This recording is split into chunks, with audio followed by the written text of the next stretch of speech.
How to turn off recommend downloads on YouTube mobile. Hello guys, in this video I will show you how to turn off recommend downloads on YouTube mobile. Now let's go to YouTube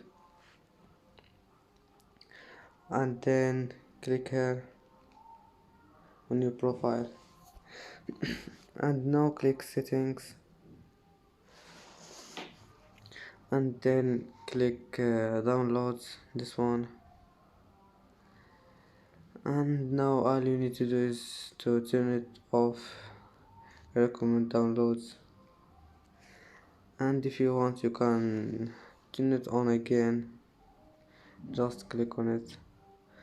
And that's today's video. If you like it, don't forget like and subscribe, and see you in the next video.